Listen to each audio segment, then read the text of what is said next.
The story of Italy's campaign in the Balkans begins long before the rumble of tank engines on Balkan soil. In 1912, the embers of imperial ambition and regional rivalry were already glowing. The Italo-Turkish War had given Italy a foothold on the Adriatic, but it also placed the young kingdom in direct competition with Greece for influence in the region. When the First World War ended, tensions deepened further.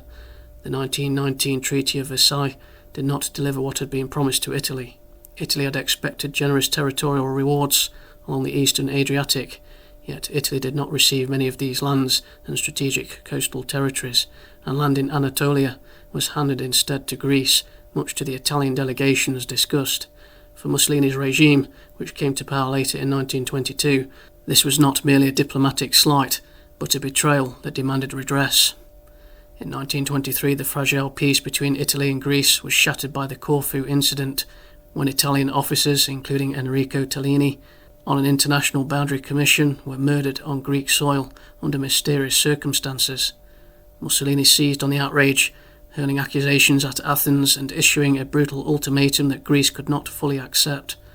Italian warships then opened fire on the island of Corfu and occupied it, forcing Greece to back down with an apology and compensation.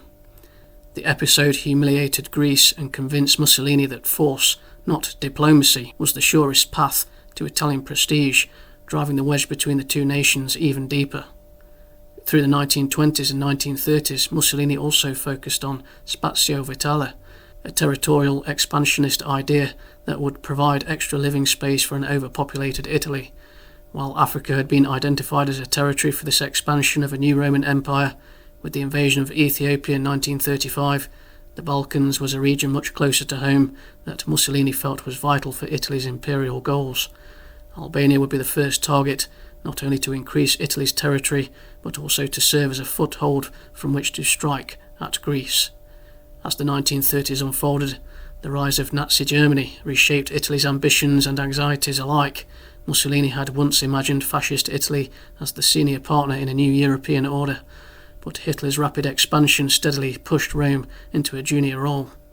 When German moves in Central and Eastern Europe began to cut across what Mussolini considered Italy's sphere of influence, relations between the two dictators grew quietly strained beneath the surface displays of unity. In this tense climate, Greece appeared to Mussolini as a target where Italy could still act independently and prove its strength. The decision to strike south from Albania toward Greece was driven not only by long-standing grievances in the Balkans, but also by a desire to assert Italian will without first bowing to Berlin, and to show Hitler that Italy remained an ambitious power with its own imperial designs. Hitler had wanted the Balkans to remain quiet. Unknown to Mussolini at the time, Germany was preparing plans for the invasion of the Soviet Union, known as Operation Barbarossa. Albania emerged as the pivot of this growing tension. A small nation whose rugged terrain and position astride the Adriatic coast made it vital for both defence and expansion. For Rome, it offered both a buffer and a springboard. The dream of a renewed Roman Empire, Mare Nostrum, demanded control of this gateway to the Balkans. By 1939, Italy's ambitions could no longer be contained by diplomacy. Under the shadow of fascist banners, Italian forces landed on Albanian shores, transforming this tiny state into a military bastion. From its ports and mountain passes, plans were drawn for a grand offensive, one aimed squarely across the border toward Greece. It is from this charged landscape of rivalry, ambition and unfinished promises that the 4th Tank Battalion of the 32nd Tank Regiment, later folded into the 31st, would march into history. Their journey would carry them from training grounds in Italy to the rugged frontiers of the Balkans, where the roar of engines and fire of battle would test both man and machine.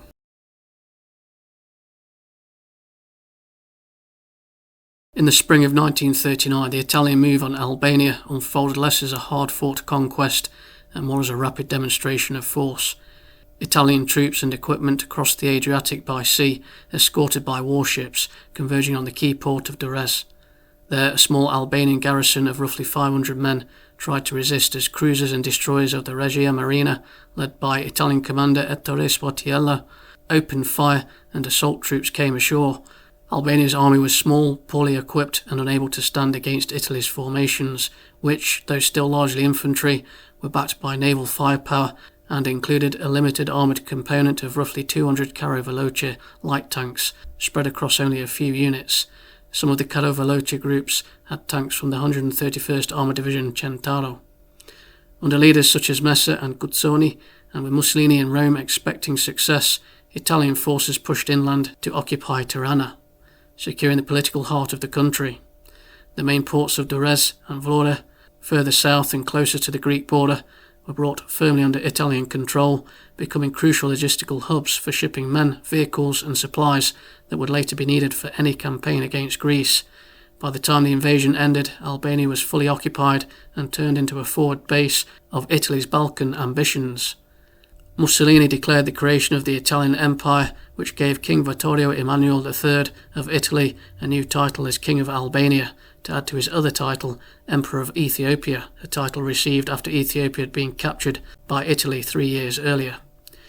It was in this new reality of an occupied Albania that the 131st Armoured Division Centauro arrived in the summer of 1939, strengthening the armoured presence in the country with battalions of Cavallero light tanks. The division was led by Brigadier General Giovanni Maglia. At this time the division had 4 battalions of Cavallero tanks. They were the 7th, 8th, 10th and 31st Tank Battalions, which would later be changed to the 1st, 2nd, 3rd and 4th Tank Battalions L. The division took part in occupancy duties, but by the summer of 1940, Centauro was repositioned to the rugged Tepelene region, its units preparing quietly among the mountains for the next phase of operations, an assault across the border into Greece. In August 1940, as Italian control over Albania tightened and the storm clouds of war gathered, tension in the Adriatic briefly flared into violence. The Italian submarine Delfino, operating off the Albanian coast, launched a sudden attack on Greek ships, sinking the Greek light cruiser Eli, a stark reminder that Rome was prepared to use force to assert its will at sea, as well as on land. The strike risked dragging Greece directly into confrontation, yet in Athens the government hesitated. Determined to preserve a fragile peace and avoid giving Mussolini a pretext for wider conflict, Greek leaders chose not to intervene in Albania, holding back their navy and army in the hope that restraint and diplomacy might still contain the crisis smouldering just across the water.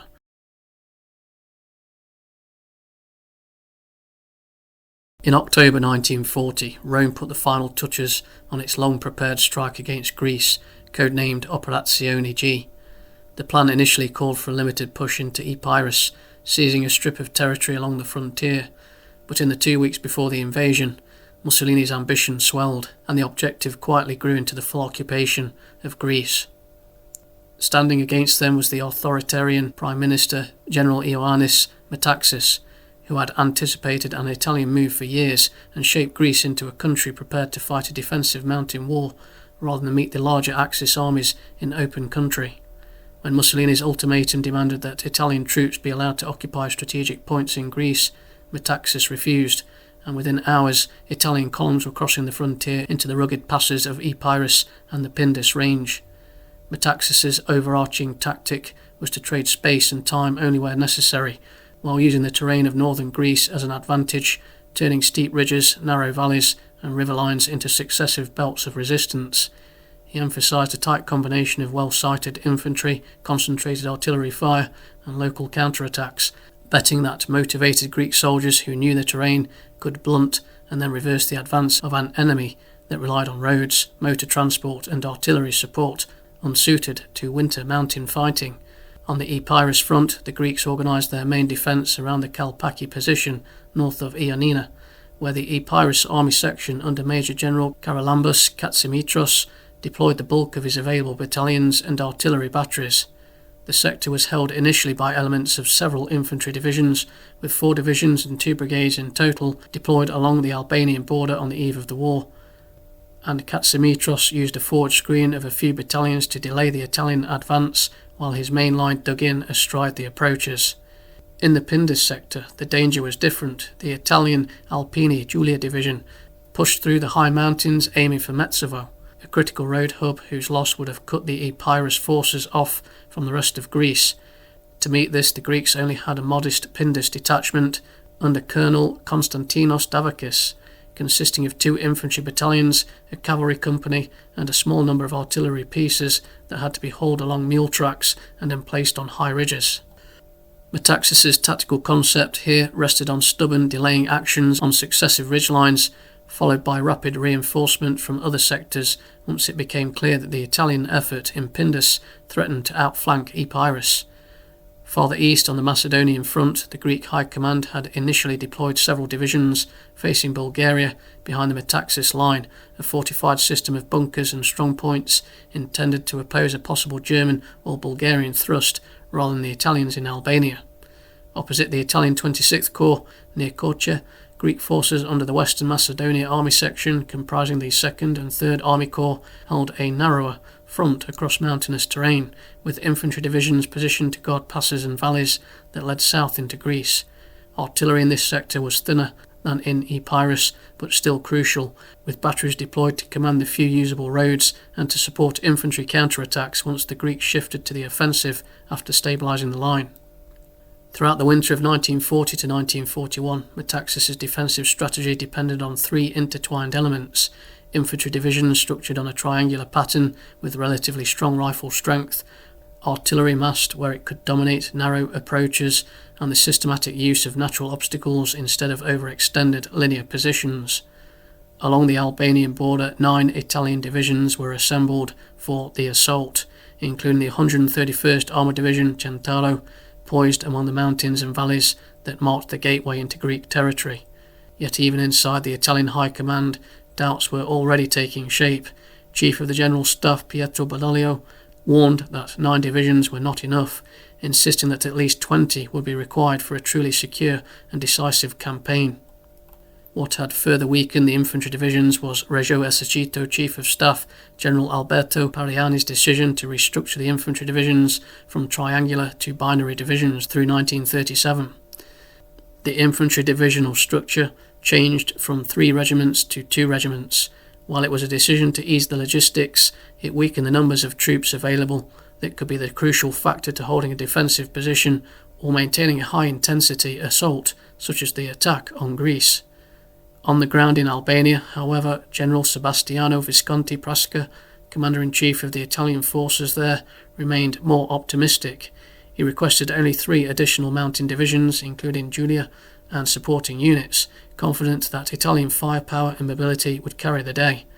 Among the formations earmarked for the coming offensive was the 4th Tank Battalion, formed in 1936 and later attached to the 32nd Tank Infantry Regiment with its new M13 40 medium tanks. Along with the 4th Tank Battalion, the Special Army Corps under Giovanni Messa, that included Siena, Trieste and Acqui divisions, and the 47th Infantry Division Bari was brought in to reinforce the Italian build-up, signalling that Rome understood the scale and the risk of what it was attempting. Even so, the invasion plan depended on more than just numbers. Italian strategists hoped that diversionary operations, a relatively weak Greek defence in depth, and possible support from Bulgaria would tip the balance. Instead, Bulgaria declared its neutrality, and across the frontier the Greeks stood ready, well prepared, determined, and far from the easy opponent the architects of Operazione G had imagined. The 4th Tank Battalion and Special Army Corps did not arrive until November. The 4th Tank Battalion was posted from its barracks in Verona to Bari on the coast. From Bari, the battalion was shipped across to Durrës in Albania on the 11th of November 1940. The battalion consisted of 2 companies, 1st Tank Company and 2nd Tank Company. Each had 13 tanks that required 2 separate merchant ships transporting them to Albania. The unit also included 4 tanks for the command platoon, meaning the battalion had a total of 30 tanks. Accompanying the tanks were 2 workshops as well as fuel carrier trucks, tow trucks, motorcycles and staff cars. Battalion commander was Major Achille Gianni. During the battalion's transfer, it became apparent that the armoured unit was urgently needed as the Italian campaign faltered in late October through November. For a few weeks the battalion was stationed in Durrës until the 26th of November, when it was sent to Elbasan in Albania in preparation for a Greek counteroffensive. Earlier, the Italian offensive of the 25th Corps had reached the Kalpaki region by mid-November. This region consisted of mountainous ranges where the Greeks positioned forces that made the most of these natural features. Meanwhile, the Alpini Giulia division, under the command of Mario Garatti and other supporting infantry divisions, managed to capture parts of the Pindus sector, another mountainous region where the specialist Alpini mountain troops will be at their best. But eventually the spearhead of this attack became overstretched and cut off, and reinforcements, including the 47th Bari Division, could not reach the spearhead in time. The deepest Italian advance was along the coastline, with Italian forces capturing Igoumenitsa, but this sector was reinforced by the Greeks, stopping any further Italian advance. But Kalpaki in the Epirus region proved too difficult, with the Greeks managing to repulse repeated attacks by the Italians, including an assault by around 50 Cavallero tanks. Further north was the 26th Corps that held the Korcha region from Greek forces. By mid-November, all the territories captured by Italy in early November were retaken by the Greeks, who forced the Italians back to the Albanian border.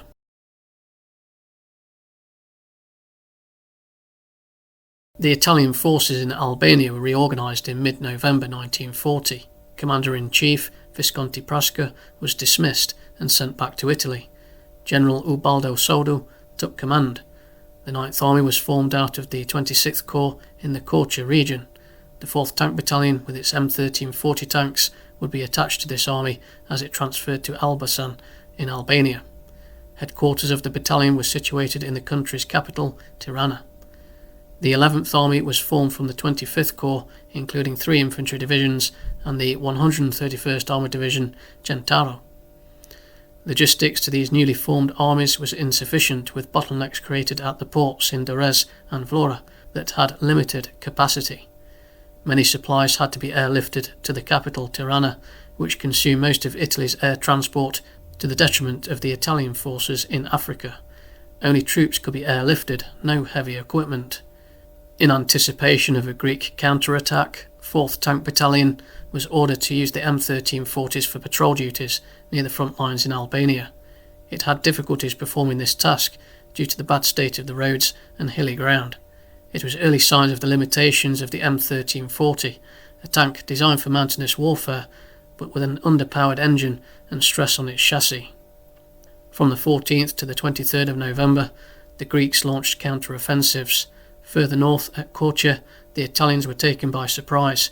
Italian infantry had been bolstered with Alpini troops of the Tridentina and light tanks from the 131st Centauro Division, but the Italians were forced into retreat and the Greeks captured Korcha by the end of November.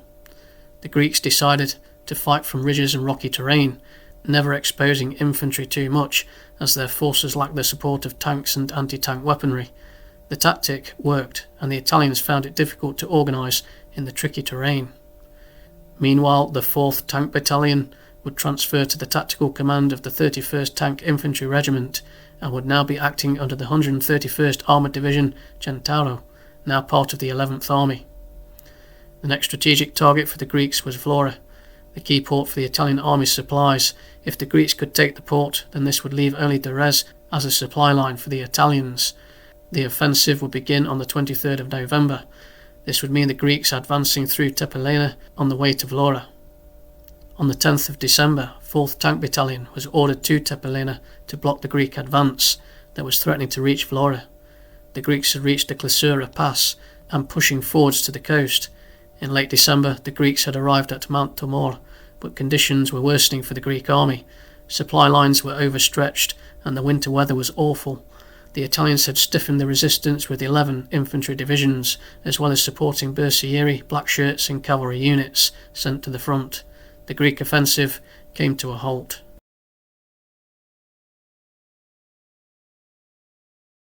One of the main objectives of the Greek High Command was to capture and hold Klisura Pass, a route through the Albanian-Greek border. The Italians also recognised the importance of the pass, and the next few months would be a struggle for both forces.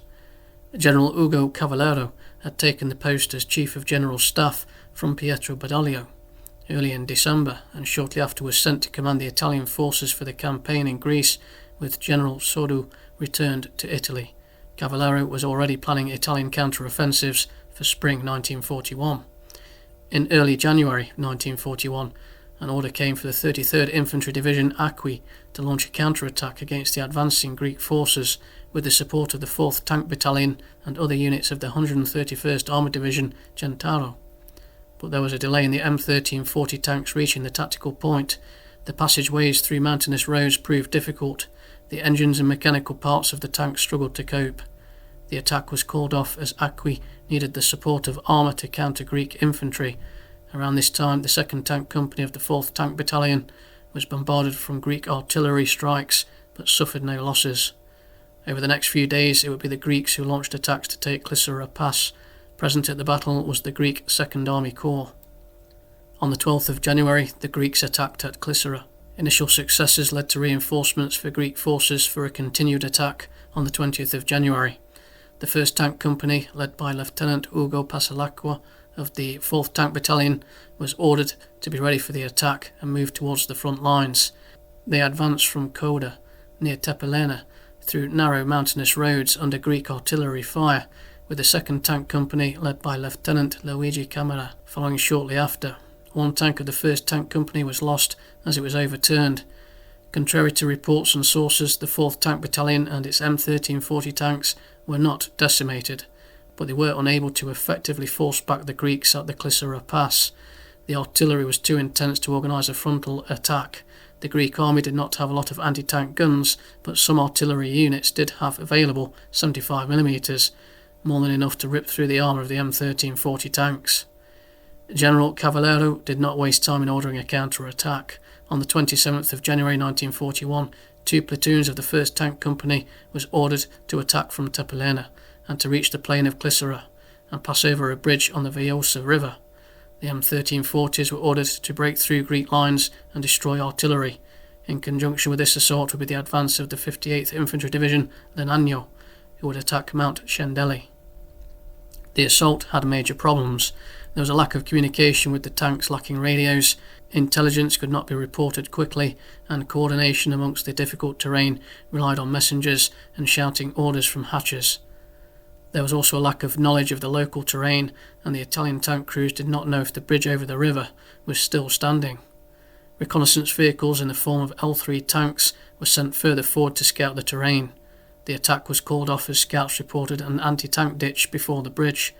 Tanks were sent forward later to test the ditch, with an M1340 lost as it got stuck, with the crew abandoning it. During the night, engineers were able to construct a bridge over the ditch, using the abandoned M1340 tank as a support.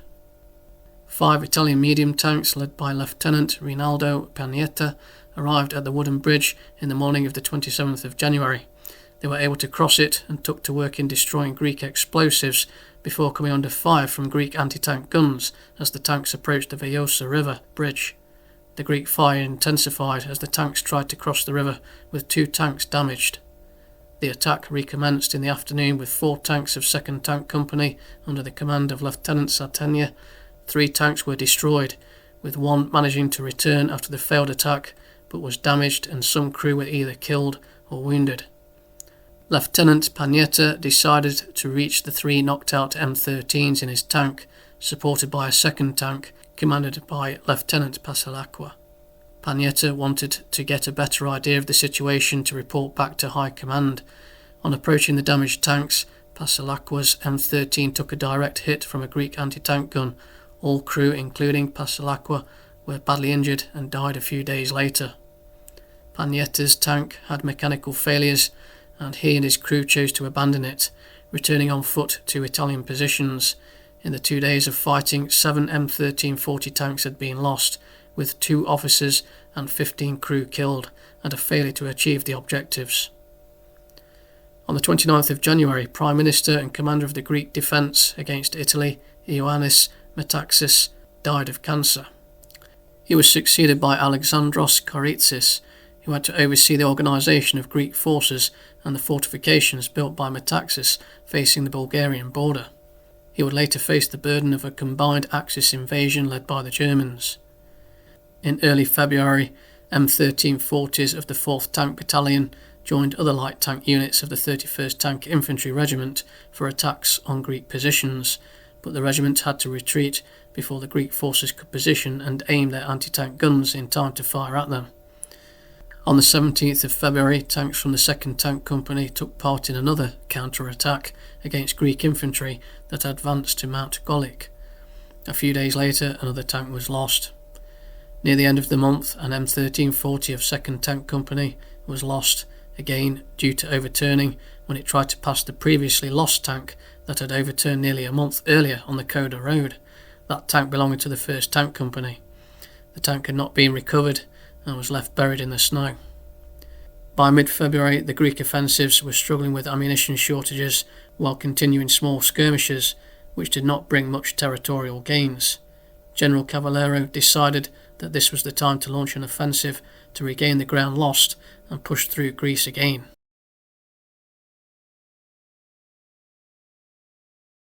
Cavallero's plan was to attack and capture Klisura before advancing deep into Greece. The attack would be carried out by infantry, with the 131st Centauro and other infantry divisions held in reserve. Opposite them was the Greek 2nd Corps, with several infantry divisions and a reserve division. The Italians launched heavy aerial and artillery bombardments on the 8th of March 1941 as Mussolini, visiting the front lines, watched on. But the Greek positions held for the next few days. Italian attacks continued with flanking manoeuvres and assaults by Blackshirts and the 38th Puglia Division, but failed as the Puglia Division, by now exhausted, had to be withdrawn and replaced by the 47th Bari Division. By the 18th of March, the Italian offensive came to a halt as various positions, including Hill 731, were difficult to take. 4th Tank Battalion took part in the Battle of Hill 731 on the 19th of March. The Greeks had held the position for days with well-positioned artillery and dug-in infantry that had resulted in the withdrawal of the Puglia Division. The tanks had to attack over difficult terrain covered with rocks and trees, as well as artillery craters. The plan was for the 47th Infantry Division Bari to launch the frontal assault on the hill. Holding the hill was the 2nd Battalion of the Greek 5th Infantry Regiment of the 1st Division, part of the 2nd Army Corps, commanded by Major Dimitrios Kaslas. The M1340 tanks were arranged as part of a small task force with a company of Arditi, an elite assault troop nicknamed the Daring Ones of the 31st Infantry Regiment, Siena, with 30 saboteurs, a few tank crew members on foot, and 5 Carro Armati M1340s of the 1st Tank Company attacking from the north, and 3 tanks of the 2nd Tank Company attacking from the south. Tanks from the 31st Tank Infantry Regiment would soon be met with the 47th Bari Division nearby, as the Arditi successfully took Hill 731 with the support of 4 M1340 tanks for a short time. It was desperate hand-to-hand fighting at times, with Arditi and Greek soldiers finding anything they could to fight. The Italian task force was forced back into retreat as artillery bombardments were followed by Greek infantry assaults. One M1340 had been lost as it was immobilised, having lost a track. Another had to return from the front lines due to engine problems. 2 tanks of the 2nd Tank Company continued to force Greek troops back, but they could not be supported by the 47th Infantry Division Bari that was under heavy artillery fire. Due to the loss of Arditi soldiers and the tanks failing to hold ground, the order was given to retreat. The 2 M1340s were on the retreat when one hit a mine, killing 2 crew members, and the other got stuck in mud and had to be abandoned. The Greeks held out through the repeated attacks that continued till the 24th of March. 4th Tank Battalion had lost 3 tanks during the battle for Hill 731. At the end of the battle, Mussolini determined that no progress or achievements had been made after the Italian counter-offensive.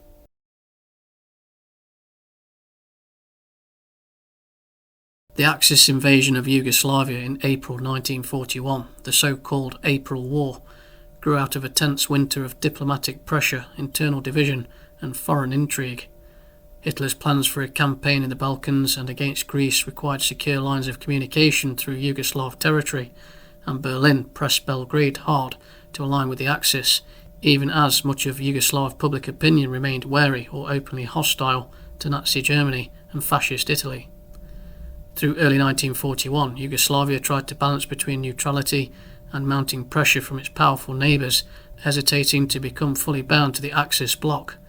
On the 25th of March 1941, after protracted negotiations and heavy coercion, the Yugoslav government signed an agreement in Vienna to join the Axis and allow German troop transit toward Greece a decision many officers, politicians and ordinary citizens denounced as a betrayal of national interests.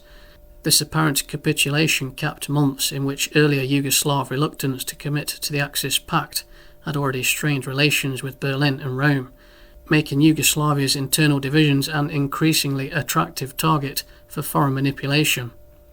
The signing of the pact triggered a dramatic backlash in Belgrade. On the 27th of March 1941, just 2 days later, a group of Yugoslav Air Force and Army officers, encouraged by British intelligence and sympathetic circles, launched a coup d'etat that deposed the regency headed by Prince Paul and proclaimed the young King Peter II of age, replacing the overtly pro-Axis cabinet with a new government under General Dusan Simovic. Crowds filled the streets of Belgrade with slogans celebrating Yugoslavia's defiance, but the new leadership, while seeking to distance itself politically from the Vienna Agreement, also tried to avoid immediate war by signalling that it would not attack Germany and hoped to renegotiate its position. Hitler interpreted the coup as a direct affront and a potential opening for British influence in the Balkans. On the very day of the coup, 27th of March, he issued Fiora Directive No. 25, ordering the swift destruction of Yugoslavia as a state and coordinating a multi-front assault by Germany and its Axis partners. The invasion began in the early hours of 6th of April 1941 with devastating Luftwaffe raids on Belgrade and simultaneous ground attacks from Germany, Italy, Hungary and Bulgaria, quickly overwhelming Yugoslav defences and turning the internal political crisis into a full-scale regional war. Within this broader operation, Italy sought both to assist German objectives and to expand its own territorial influence in the Balkans. As the crisis with Belgrade sharpened in late March and it became clear that Germany was preparing for war, Italian commands in Albania received orders to move their units northward toward the Yugoslav frontier, closing up the mountainous borders in Kosovo and along the northern Albanian-Yugoslav line to be ready to cross once the invasion began. On the same day as Directive No. 25 had been issued, 4th Tank Battalion had been ordered to advance on the Albanian-Yugoslavian border. The battalion would be part of an organised force that included a total of 22 divisions that formed the 2nd and 9th Armies. The 2nd Army was commanded by Vittorio Ambrosio, attacking from Istria and Central Europe. The 9th Army, commanded by General Alessandro Pizio Brioli, consisted of 2 infantry corps and supporting units including black-shirt, Spersieri, motorcycle battalions, artillery and tanks. The 4th Tank Battalion had to be reorganised as it advanced to the border. What remained of the 1st Tank Company, shortly commanded by Lieutenant Panietta, was put under the command of 4th Tank Battalion L that consisted of light tanks. 2nd Tank Company would be incorporated into the 1st Tank Battalion L under the command of Major Congedo.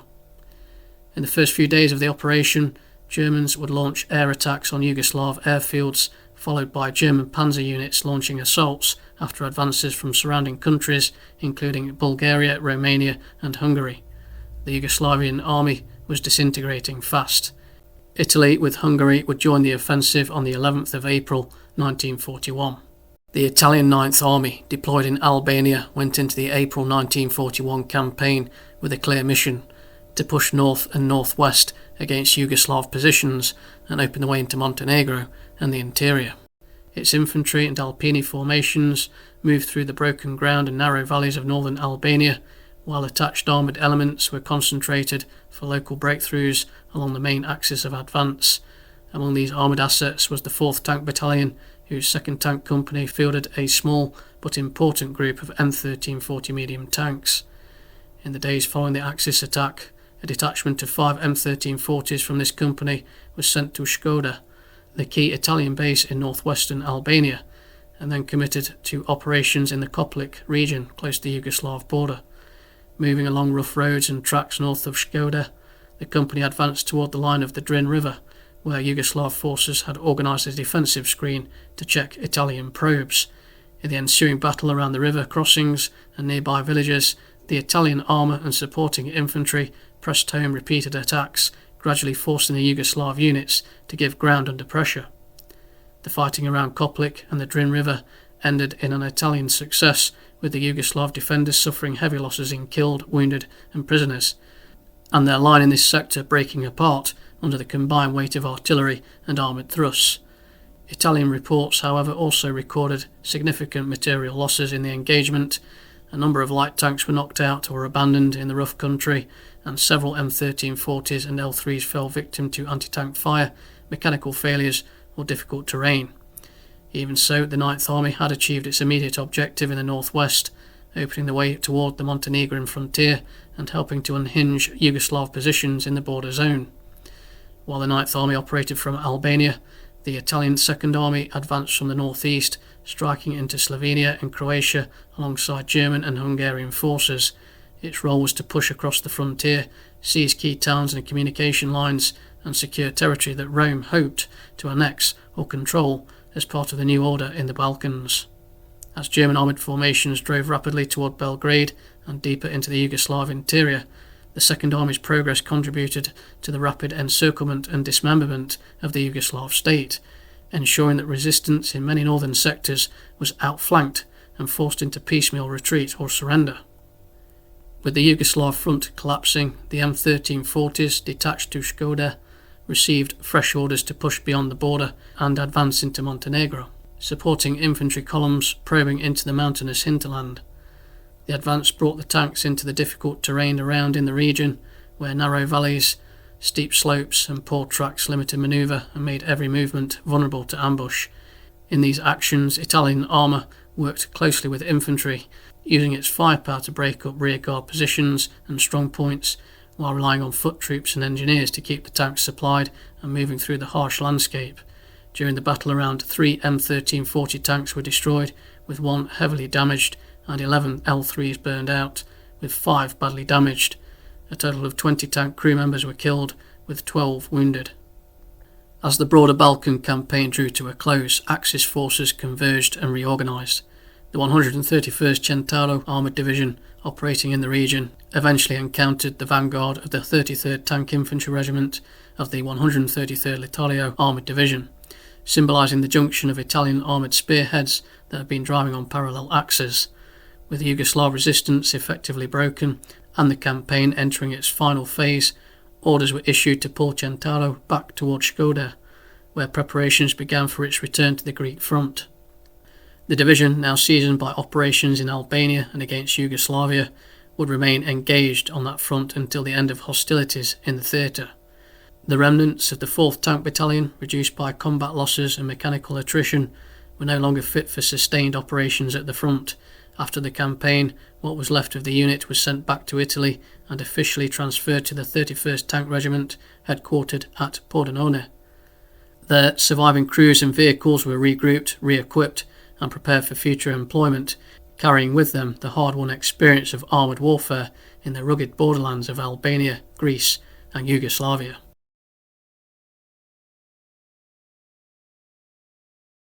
For the Italian army, the Balkan campaigns left a complex legacy that combined success, strain and painful lessons.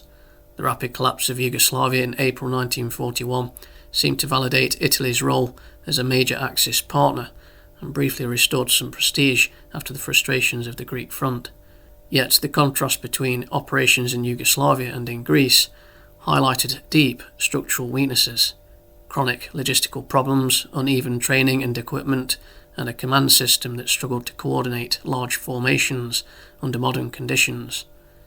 Italian leaders could point to tactical successes and territorial gains in the Balkans, but they could not ignore how heavily those successes depended on German intervention and support.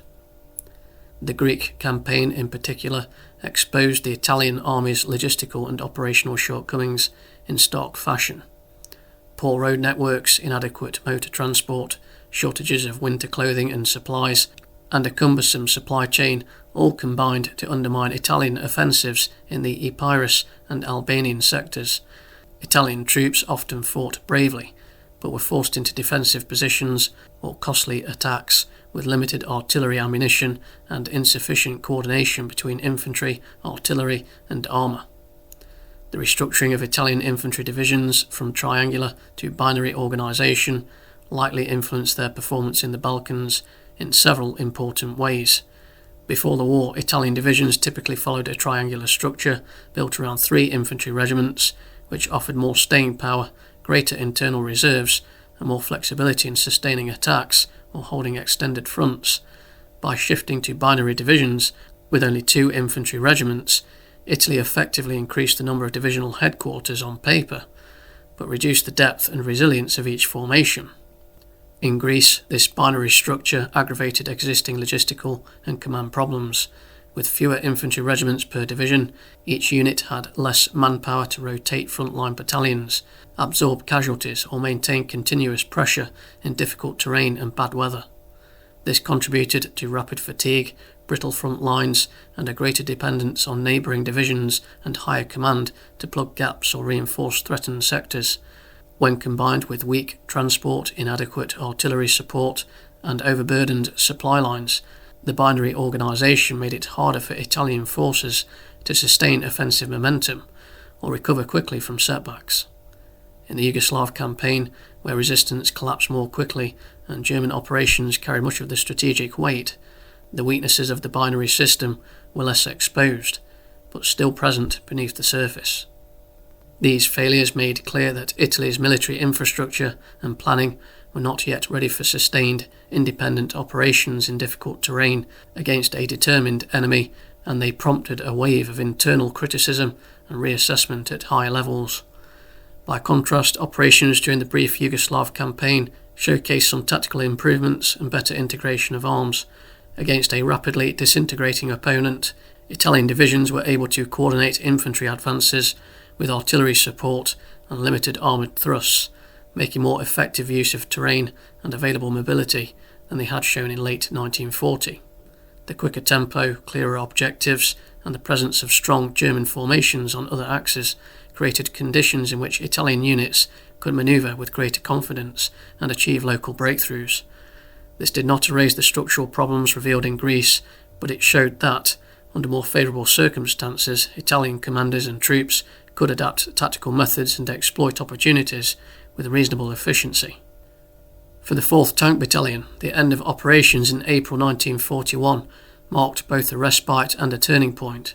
After fighting in difficult terrain in northern Albania and into Yugoslav territory, its M1340s and crews had gained practical experience in coordinating with infantry, coping with mountainous and broken landscapes, and dealing with mechanical stress on vehicles not expected or designed for in such conditions. The battalion's return to Italy to be absorbed under the 31st Tank Regiment represented an opportunity to rebuild strength, overhaul or replace worn-out machines, and incorporate what officers and crews had learned into training and doctrine. Many of its veterans carried forward a clearer sense of the limits and possibilities of Italy's medium tanks. Within the 131st Centauro Division and other armoured formations, the Balkan operations triggered internal evaluations of the M1340's performance that would shape expectations for North Africa. Crews and commanders had seen that the tank's main gun and armour were adequate against lightly equipped infantry and weak fixed defences, especially when used in close cooperation with infantry and artillery. At the same time, they had also discovered serious drawbacks: mechanical reliability issues in rough terrain, limited speed and cross-country performance where the tanks struggled to keep pace with other units, and vulnerabilities in the armour and ergonomics that became obvious when the tanks faced concentrated anti-tank fire or had to operate at the limits of their range and maintenance support. Communications were poor for relaying intelligence, and cohesion also suffered as a consequence. Most of the tanks had not been fitted with radios, as too were the early batches of medium tanks sent to North Africa. These assessments fed into planning for desert warfare, where Italian armoured units would confront faster, better armed British and Commonwealth tanks on open ground, and improvements were made to the M1340, albeit with small incremental fixes, and radios would be fitted in all tanks that would become standard. Before the war, Italian doctrine's preference for using tanks for flanking and exploitation was closely tied to what the M1340 actually was as a machine. The tank was not designed as a heavily armoured breakthrough vehicle that could shrug off concentrated anti-tank fire while battering through the front of a prepared position. Its armour was relatively thin and offered limited protection against dedicated anti-tank guns and well-placed infantry anti-tank weapons. This made it ill-suited to absorb the punishment that inevitably came with frontal attacks on fortified lines. Because of these limitations, the M1340 was much better suited to roles that minimised exposure to the strongest points of enemy defences, using it for flanking moves, pursuing a retreating enemy, or exploiting gaps created by artillery and infantry, meant the tank could bring its firepower and mobility to bear without facing the full weight of anti-tank defences head-on. In theory, this matched the 1938 reforms. Doctrine and design were aligned around the idea of using tanks where the enemy was weakest, not where it was best prepared. That is precisely why the later orders sending 4th Tank Battalion's M1340s into frontal assaults against well-dug-in Greek positions in difficult terrain, who had enough adequate anti-tank weaponry, was so at odds with both the doctrinal intent and the technical realities of the tank itself. Reflecting on these campaigns, Italian armoured officers understood that the M1340 could be effective under specific conditions: short advances at enemy weak points, clear objectives, and strong combined arms support, but that it was not a solution for the broader strategic and logistical weaknesses of the Italian war effort. The lessons drawn from Greece and Yugoslavia underscored the need for more robust supply systems, better coordination between branches, and more realistic training that accounted for terrain, enemy capabilities, and the mechanical limits of Italian vehicles. For the 4th Tank Battalion and its successors, the Balkan experience became a hard-earned foundation on which they would attempt to fight and survive in far more demanding theatres like North Africa.